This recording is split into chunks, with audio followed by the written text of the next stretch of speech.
새해에는 우리에게 어떤 일이 기다리고 있을지 우리는 알지 못하지만 우리가 알고 있는 것이 있습니다.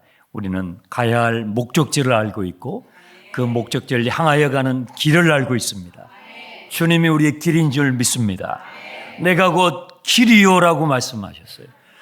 주님은 우리에게 항상 해가 바뀌어도 달이 바뀌어도 항상 주님은 우리의 the way, 길이 되시는 것입니다. 목적지를 알고 목적지에 도달할 길을 알고 있기 때문에 우리는 새해에 어떤 일들이 일어날지는 모르지만 우리는 두려워하지 않습니다. 우리는 불안하지 않습니다. 예수님이 자기 자신을 그 길이라고 말씀했습니다. 길이라는 것은요, 내가 있는 이 지점에서 내가 가야 할 그 목적지를 연결시키는 것입니다. 그러면 예수님이 나를 데리고 가시는 그 목적지가 있겠죠? 그 목적지는 출세가 아니에요. 세상에서 성공하고 막 인기를 얻고 그런 것이 아닙니다. 주님께서 우리의 손을 잡고 가시려고 하는 그 도달할 목적지는요, 14장 6절에 이렇게 되어 있어요. 내가 곧 길이요 진리요 생명이니 나로 말미암지 않고는 누구에게요? 아버지께로 올 자가 없다. 이제부터는 너희가 나를 알았고 그분을 보았다. 나를 본 자는 아버지를 본 것이다. 길 대신 예수님께서 우리를 도달하게 하시려고 하는 목적지는 장소적인 게 아니라는 거예요. 저는 이 부분이 제가 성경을 묵상하면서 큰 전환점이 됐던 포인트예요. 예수님은 천국을 얘기하시는데 하나님 나라를 얘기하실 때 그 천국을 말이에요. 장소적으로 설명하시기보다는 지리적으로 설명하시기보다는요. 관계적으로 설명하셔요. 예수님께서 우리를 이끌고 가시는 그 목적지가 하나님의 나라 천국인데 주님은요, 아버지께로라고 설명하셔요. 한 인격, 한 존재에게 우리를 인도하신다는 거예요. 여러분, 하나님이 안 계시는 천국이 있을 수 있겠어요? 하나님이 빠진 하나님의 나라가 있을 수 있겠어요? 그건 하나님의 나라가 아니지요. 그래서 주님은 우리를 하나님의 나라로 인도하시는데 그 표현을 장소적으로 지리적인 개념으로 설명하지 않고 한 존재, 한 인격, 정확하게 하면 신격이죠. 한 신격에게 우리를 인도하신다는 것입니다. 그분이 하나님이십니다. 길이요 진리요 라고 하셨어요. 여러분, 불변의 진리가 있을까요? 불변의 진리가 있을 수 있어요? 세대가 바뀌어도 해가 바뀌어도 바뀌지 않는 진리가 있을 수 있겠어요? 인류는요, 지난 몇 세기 동안 사상을 발전시키고요, 또 과학과 기술을 발전시켰죠. 그래서 안전하고 더 번영된 더 나은 세상을 이제는 우리가 구가할 수 있게 되었다라고 장담했죠. 더 이상 우리 인간은 신이 필요치 않아. 더 이상 우리는 하나님이라는 존재가 필요치 않다라고 그렇게까지 오만하게 말을 하곤 했습니다.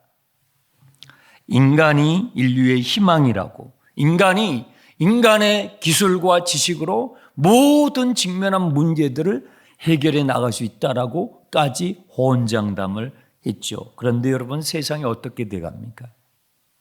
더 나은 세상이 되어갑니까? 인간이 더 자유로워집니까? 인간이 더 인간다워지냐고요?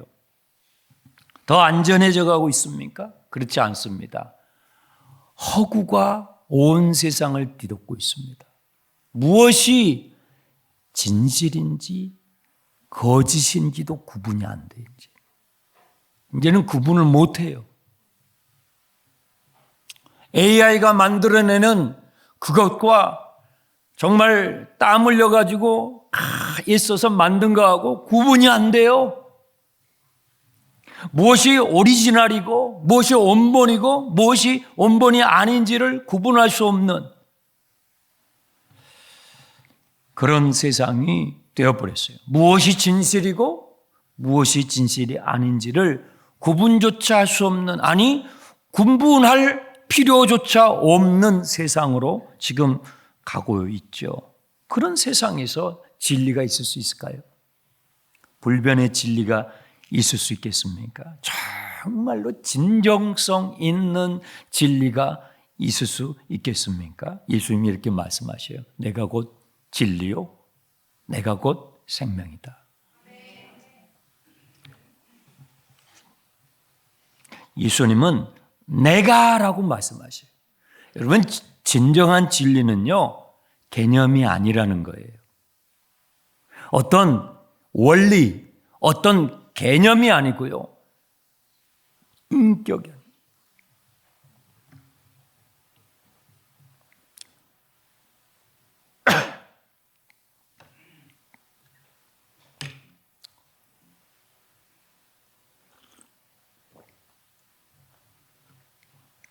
우리 인간이 이 세상에 존재해서 도달해야 하는 그 목적지도 한 인격이고요.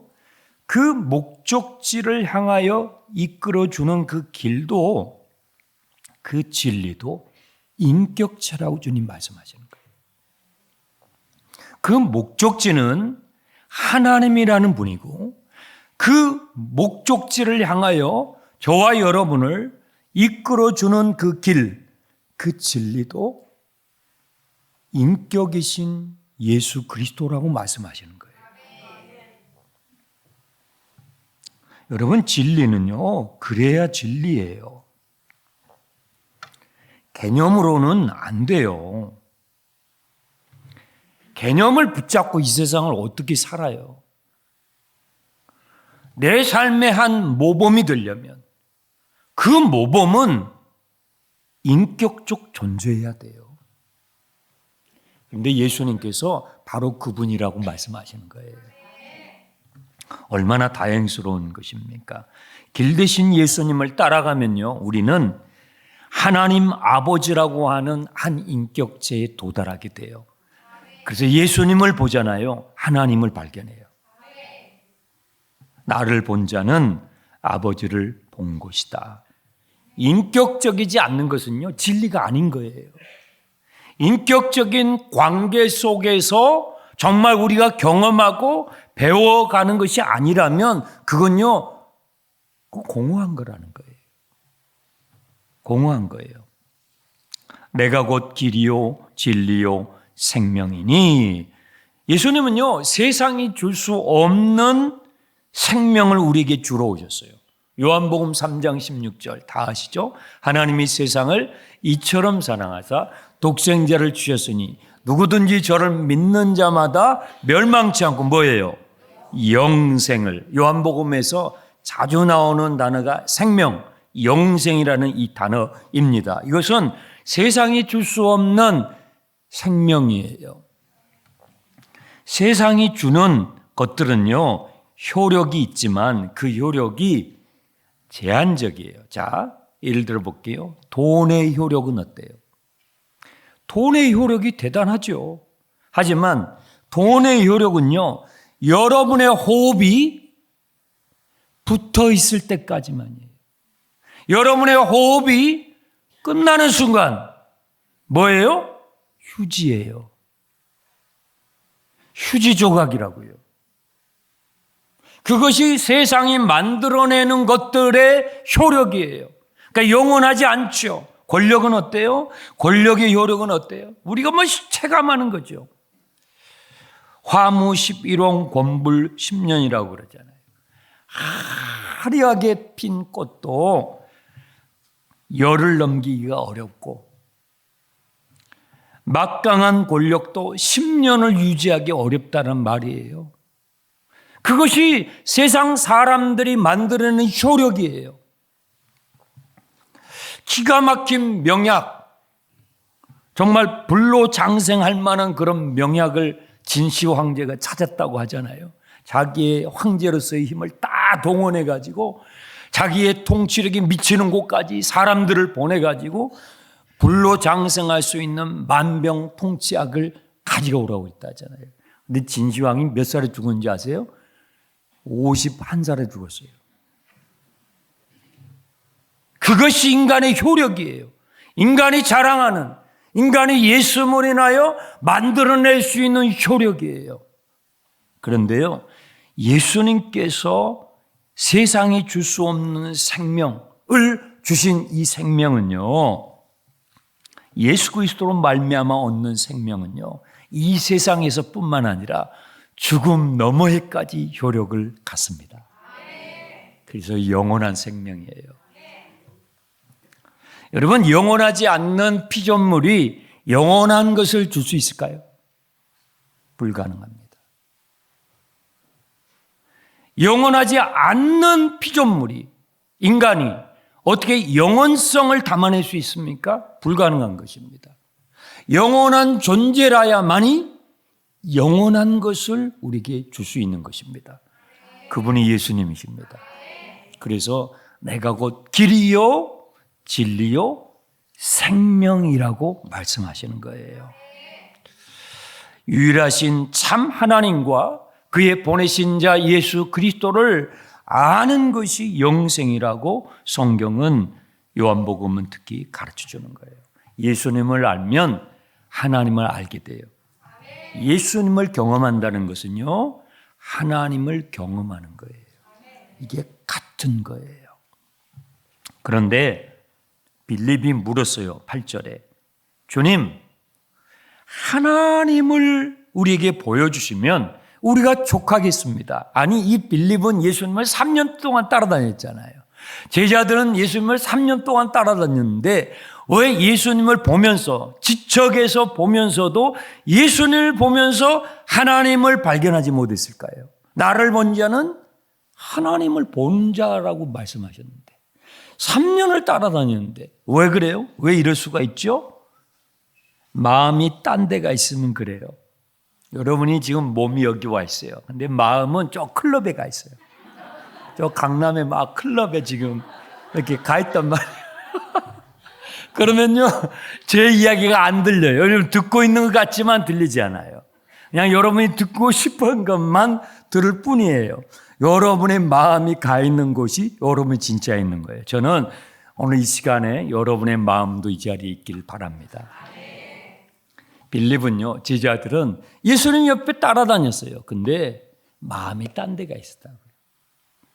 제자들은요, 예수님을 통해서 자신들이 얻고자 하는 것을 얻기 위해서 이용했을 뿐이에요. 그래서 쫓아다녔을 뿐이라고요. 그런데 그것을 얻을 수 없게 될 것 같으니까 딱 마음 바꿔요. 아, 인간은 사악합니다. 얼마나 냉정한지 몰라요. 매몰차입니다. 예수님 따라다니면 내가 필요한 빵을 얻고 내가 필요한 돈과 세상의 성공과 출세를 얻을 수 있을 것 같았어요. 예수님이 한 자리 하면 나도 좌우에서 한 자리 할 거라고 기대하면서 쫓아다녔다고요. 그런데 예수님이 자기들이 원하는 것을 원하는 게 아니라 십자가를 향해서 가신다고 하니까 마음에 안 드는 거예요. 내가 원했던 게 아니에요. 내가 원하는 것을 주는 메시아가 아니었던 거예요. 그것을 확인하자 제자들은요, 싹 돌았습니다. 언제 그랬냐는 듯이 싹 돌아서요. 이게 인간이에요. 부인하죠, 배신하고 다 도망가 버려요. 그러니까 3년을 예수님 옆에서 따라다녔지만 예수님을 통해서 봐야 할 하나님을 못 본 거예요. 못 본 거예요. 그런데 오늘 12절 말씀, 이러한 제자들을 향하여 주님께서 정말 이 말도 안 되는 어마어마한 약속을 하세요. 12절 우리 다 함께 읽겠습니다. 시작. 내가 진실로 진실로 너희에게 이르노니 나를 믿는 자는 내가 하는 일을 그도 할 것이요 또한 그보다 큰 일도 하리니 이는 내가 아버지께로 갑니다. 여러분 이 말씀이 믿어지세요? 야, 이거 여러분 믿음 대단하신 거예요. 저는 요한복음 14장을 여러 번 읽었는데 이 12절 또 이어지는 13절, 14절 이 말씀이 정말 믿어지기가 어려웠어요. 그래서 한번 잘 보세요. 내가 진실로 진실로 너희에게 이르노니, 예수님께서 아주 강조해서 중요한 것을 말씀하실 때 이런 표현을 쓰요. 내가 진실로 진실로 두 번. 진실로 진실로. 주님은 그냥 그 말씀 자체가 내가 곧 진리요라고 하셨기 때문에 이런 수식어가 필요치가 않아요. 그런데 안 믿으니까요. 너무 안 믿으니까 이건 진짜야. 이건 진짜라고 이렇게 말씀하시는 거예요. 나를 믿는 자는 내가 한 것도 할 것이요. 여러분 예수님께서 하신 게 뭐예요? 대단한 일을 많이 하셨습니다. 엄청난 기적을 만행하셨습니다. 그런데 주님께서 말도 안 되는 말씀을 하시는 거예요. 주님의 뜻대로 살 마음이 없는 사람들이에요. 그런 의지도 없는 사람들이에요. 지금 도망갈까 말까 하는 이런 생각을 갖고 있는 제자들이에요. 그러니까 이 약속의 말씀을 정말 도저히 받을 수 없는 대상에게 어마어마한 지금 약속을 하시는 거, 말씀하고 계시는 거예요. 너희가 내가 한 일을 하게 될 것이고 또 내가 한 것보다 더 큰, 여러분 예수님이 하신 것보다 더 큰 일, 아니 어떻게 그런 더 큰 일을 할 수가 있죠? 더 큰 일도 할 수 있게 될 거라고 주님이 약속해 주셔요. 전혀 그렇게 할 의지가 1도 없는 사람들에게. 와, 저는요 이 말씀이 안 믿어지더라고요. 또 그 다음 13절에 뭐라고 하시냐면요, 너희가 내 이름으로 뭐요? 무엇을 구하든지. 또 14절, 내 이름으로 무엇이든지 내게 구하면. 그래서 제가 저는 이 무엇이든지 이걸요 기적이라고 생각을 했었어요. 그래서 이게 무엇이든지 기도하면 싹 들어주신다는 말이지. 그래서 제가 문 닫아놓고요, 누가 보면 안 되니까 뭐 기도했다고요. 뭐 별걸 다 기도했어요. 여러분 그런 경험 있습니까? 저는 이 말씀을 정말 그렇게 이해를 했었어요. 오해를 했단 말이에요. 무엇이든지 다 했잖아요. 무엇이든지 다. 나보다 더 큰 것도. 이 예수님이 해주신 말씀이거든요. 그런데 안 들어주시더라고요. 안 들어주시더라고요. 내가 문제입니까? 주님이 문제입니까? 내가 문제입니다. 그래서요, 성경 읽기에 실패하면 저처럼 돼요. 성경 읽기를 올바로 해야 돼요. 올해, 이제 새해죠. 새해 우리 교회는 성경 읽기, 성경 애독이 목표입니다. 성경 읽기가 모든 신앙의 모든 사역의 기초입니다. 성경을 올바로 읽지 못하면 저처럼 이상한 짓 해요. 그래서 이단 되는 거예요. 그래서 이단이 나오는 거라니까요. 무엇이든지 다 내가 시행하리라. 그랬잖아요. 주님이 2번이나 말씀했잖아요. 내가 한 것도 할 것이요, 나보다 더 큰 일도 하게 될 것이라고 주님이 말씀했잖아요. 나를 믿는 자는 그게 가능하다고 말씀했잖아요. 그런데 제가 한 번만 기도한 게 아니에요. 여러 번 기도했어요. 그래서 어떨 때는 막 금식하고도 했고요. 산에 가서 막 기도하기도 하고. 그런데 주님이 안 들어주시더라고요. 이상하다. 주님이 문제인가 내가 문제인가. 성경을 다시 보는데 제가 잘못했더라고요. 성경을 잘못 오해한 것입니다. 잘 보세요. 12절, 내가 진실로 진실로 너희에게 이르노니 나를 믿는 자는, 여기서 나를 믿는 자는 이 표현 나를 믿는 자는 무슨 의미일까요? 앞에서 쭉 말씀하신 거죠. 나를 믿는 자는 1절로 가보세요. 제자들이 마음에 근심하고 있는데 마음에 근심하지 마. 하나님을 믿으니 또 나를 믿으라. 하나님을 믿으니 또 나를 믿으라. 그게 주님을 믿는 믿음이에요. 내가 아버지 집에 갈 거야. 아버지 집에 가서 너희들 거처를 준비하면 내가 다시 와서 너희들 거기로 데리고 갈 거야. 이게 예수는 믿는 자예요. 도마가 물었어요. 주님이 어디로 가시는지 모르는데 그 길을 어떻게 압니까? 그러니까 도마에게 내가 곧 그 길이요, 그 진리요, 그 생명이니 나로 말미암지 않고는 아버지께로 올 자가 없어. 나는 유일한 길이야 라고 예수님을 믿는 자는. 잘 따라오고 계시죠? 네. 나를 믿는 자는 지금 제가 풀어서 설명해 드리는 거예요. 그냥 나 예수 믿는데, 나 교회 다니는데, 나 교회 다니는데 상당히 다니는데 그런 의미가 아니라고요.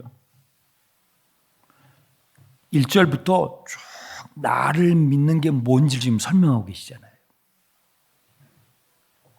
내가 곧 길이요 진리요 생명이니 나로 말미암지 않고는 아버지께로 올 자가 없어라고 예수님을 믿는 자는. 예수님을 보면 하나님이 보이고 예수님을 아는 것은 하나님을 아는 거라고 예수님을 믿는 자는.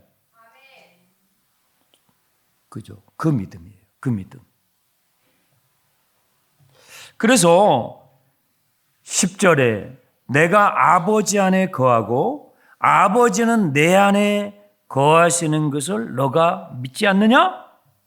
11절 내가 아버지 안에 거하고 아버지께서 내 안에 계심을 믿어라.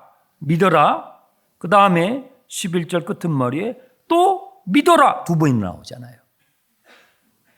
아버지가 내 안에 계시고 내가 아버지 안에 계시는 것을 믿어라. 그 믿음이에요. 그러니까 여러분이 생각하는 나를 믿는 자는 이 12절만 뚝 떼가지고 이게 하면 젖짝이 난단 말이에요. 엉터리가 된단 말이에요. 성경을요 제대로 읽어야 합니다. 이것은 기적에 관한 것이라기보다는 여러분 예수님께서 내가 하는 일을 그가 할 것이요 나보다 더 큰 일을 하게 될 것이다 하실 때에 예수님이 하시는 일은 뭐예요? 누군가에게 길이 되시는 거예요. 누군가에게 길이 되어주는 일. 누군가를 하나님과 끊어져 있는, 하나님과 단절되어 있는, 하나님의 아버지 되심을 전혀 알지 못하고 하나님과 단절되어 살아가는 그 사람에게, 그 누군가에게 길이 되어주는 그 일. 그 일을 위해서 우리가 주님 앞에 무엇이니 구하면, 아버지, 저 사람이 아버지하고 끊어져 있네요. 저 사람이 하나님 아버지를 몰라요. 모르고 저렇게 살아가네요. 제가 저 사람에게 길이 되어주고 싶어요. 하나님과 연결될 수 있도록 그렇게 도와주고 싶어요. 주님, 그 일을 위해서 이게 필요합니다. 그 일을 위해서 이것이 필요합니다. 그때 무엇이든지. 그러면 그것을 주님께서 들어주신다는 것입니다. 이 무엇이든지에는 어떤 인간의 탐욕도 끼어들 틈이 없습니다. 어떤 인간의 욕망이나 야망이나 탐욕이 끼어들 틈이 없어요. 그런데 저는 성경을 읽을 때 저 어린 마음에 이 무엇인지 할 때 욕심을 막 부렸다고요. 막 욕심을 부리고 주님 무엇인지라고 했잖아요 하고 기도했는데 그 다음날 아침에 보니까 아무것도 안 돼 있더라고요. 아무것도 얼마나 공허하든지 나중에 정신 차리고 성경을 다시 읽으니까 내가 성경 읽기 실패했구나. 그게 아니었구나. 주님이 말씀하시는 주님의 일을, 주님이 하고 계시는 그 일은 나에게, 여러분에게 길이 되어주시는 일이에요. 하나님께로 우리를 인도하시는, 하나님께로 우리를 연결시키시는, 우리 인생의 목적지가 되시는 하나님 아버지께 우리 인도하시기 위하여 자신을 길로 내어주시는 그 일이거든요. 예, 우리가 그 일을 감당할 때에 우리가 무엇이니 구하면 주님께서 들어주신다는 것입니다. 13절, 너희가 내 이름으로 무엇이니 구하든지 내가 행하리니 이는 아버지로 하여금 아들로 말미암아 영광을 받으시게 하려 함이라. 그렇죠. 하나님 아버지로 하여금 아들로 말미암아 영광이 돌려지게 하는 기도, 그런 기도를 주님께서 응답하신다는 거죠. 누군가를 하나님 아버지께로 이어주는 길이 되기 위해서 기도하는 기도, 그 기도에 주님께서 응답하시겠다는 약속인 것입니다. 그래서 15절을 제가 읽지는 않았는데요. 15절에 필연코 나올 수밖에 없는 단어가 15절에 있는데 그게 뭐예요? 사랑이에요. 사랑. 15절에 사랑이라는 단어가 있죠. 여러분, 주님을 사랑하지 않는데 기도하는 것은요, 뭐예요? 고역이에요. 주님을 사랑하지 않는데 송구영신 예배 밤 11시 나오는 건 진짜 정말 힘들어요. 미친 짓이에요. 그런데 주님을 사랑해요. 주님을 사랑하는 사람에게는 그게 고역이 아니에요. 여러분, 순종과 복종의 차이를 아시죠? 노예는요, 복종을 해요. 그런데 자녀는요, 순종을 해요. 노예는요, 주인의 힘에 눌려서 그 힘에 어쩔 수 없이 복종을 강요당해요. 이게 노예예요. 하지만 자녀는, 부모와 자녀의 관계는 강요당하는 관계가 아니에요. 복종은 굴욕적이에요. 부모와 자녀의 관계는 굴욕적이지 않죠. 부모와 자녀의 관계는요, 사랑의 관계예요. 예수님은요, 우리를 하나님 아버지의 사랑 안으로 이끄세요. 이 사랑의 관계에 들어가면요, 강요당하지 않아요. 어떤 분은요, 신앙생활을 강요당해요. 예배 오세요. 막 강요해야 한번 나와요. 그래, 알았어. 한번 가줄게. 신앙생활을 강요당한다고요. 왜요? 왜 그래요? 하나님 아버지와 사랑의 관계 안으로 못 들어갔으니까. 이해되시죠? 부모와 자녀의 관계는요, 강요되는 관계가 아니에요. 사랑의 관계는요, 강요하는 관계가 아닙니다. 부모님은요, 자녀에게 무엇인가를 해야 하는 것을 말해주지만 강요하지 않습니다. 사랑의 관계에 들어가면요, 강요당하지 않습니다. 어때요? 내가 저 사람 사랑해요. 저 사람도 나를 사랑해요. 그러면 딱 눈빛만 보면 뭐예요? 상대방이 뭘 필요한지 알아요. 진짜라니까. 진짜예요. 내가 저 사람도 날 사랑하고요. 이분도 날 사랑하고 나도 그분을 사랑해요. 부부가 서로 사랑한단 말이에요. 사랑하잖아요. 그러면요, 눈빛만 보면 저 상대방이 지금 뭐가 필요한지, 뭘 원하는지를 알고 그것을 어때요? 도와주고 싶어서 자발적으로 반응해요. 이게 사랑의 관계예요. 예수님은요, 우리의 길이신데 우리를 하나님께로 사랑의 관계 안으로 우리를 이끄셔요. 근데 신앙생활을 하는데 막 강요당하면서 신앙생활을 하고 있는 분은 왜 그러냐면 하나님 아버지와 사랑의 관계 안으로 아직 들어가지 못해서 그래요. 그러면요, 어떠냐면요, 이 사랑의 관계로 못 들어가잖아요. 그러면 막 안달을 내요. 기도를 했어요. 오늘 이제 제가 여러분 안수기도 해드릴 거거든요. 기도 카드 써오셨죠? 하나, 둘, 세 개 쓰고, 어떤 막 5개 뒤집어가지고 막 뒷장에다가도 막 써오시고 막 그러기도 하더라고요. 여하튼 제가 그걸 보고 기도해 드릴 텐데, 이 하나님과 이 사랑의 관계로 못 들어가면요, 어떤 현상이 일어나냐면, 기도를 받고 나서 막 안달을 내요. 왜 하나님 안 들어주시지? 1월 1일이 됐는데? 1월 1일 때 빨리 들어주시지. 왜 안 들어주시는 거야? 그 다음에 1월 2일 되면 막 더 안달하고 불안하고 근심하고 막 이래요.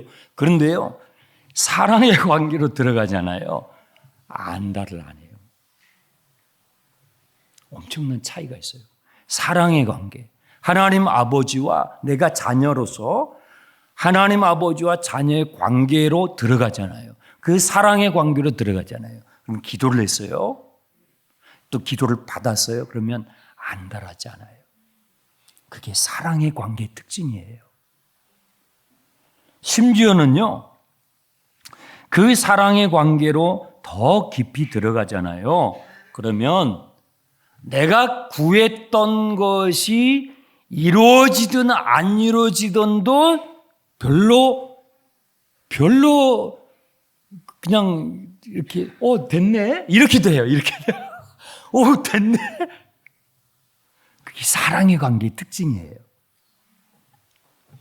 여러분, 예수님을 믿는다는 것은요, 단순히 어떤 초자연적인 기적, 예수님 믿으면 그런 기적을 경험합니다. 그런데 단순히 초자연적인 기적을 구하고 경험하는 수준이 아니에요. 예수님 믿는다는 것은요, 길이요 진리요 생명이라고 말씀하셨잖아요. 이것은요, 아무 자격 없는 우리가 예수 그리스도로 말미암아 하나님 아버지와 사랑의 관계가 맺어지는 거예요. 그러면요, 새해에 어떤 일들이 여러분의 주변에서 터져도, 새해에 여러분의 가정에, 여러분의 직장에, 여러분의 개인에, 여러분의 자녀들 가운데서, 이 사회와 우리나라와 우리 주변에서, 그 열강들 사이에서 어떤 무시무시한 일이 일어난다 할지라도 하나님 아버지의 사랑 안에 여러분이 깊이 들어가면 여러분은 안달하지 않습니다. 여러분 불안하지 않습니다. 여러분 근심하지 않습니다. 두려워하지 않습니다. 여러분 평안 가운데서 한 해를 승리할 수 있는 것입니다.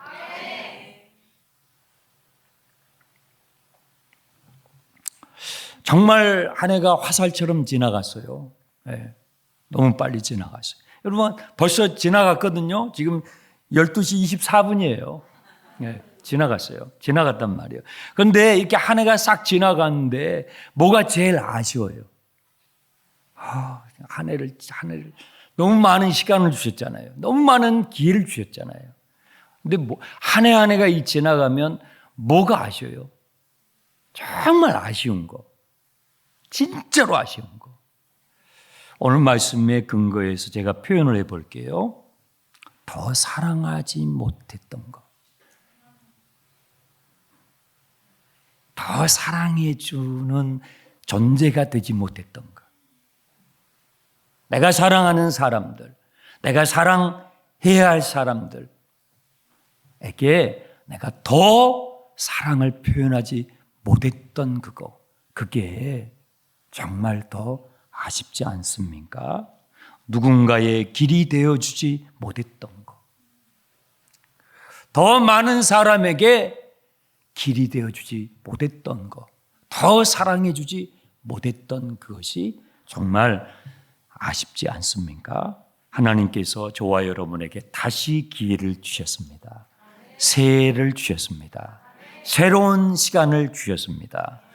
여러분, 작년보다도 더 많이 사랑할 수 있는 존재가 되시길 축원합니다. 작년보다도 더 많은 사람들에게 길이 되어줄 수 있는, 하나님과 그 대상을 연결시켜주는 길이 되어줄 수 있는 저와 여러분 되시길 주님의 이름으로 축복합니다.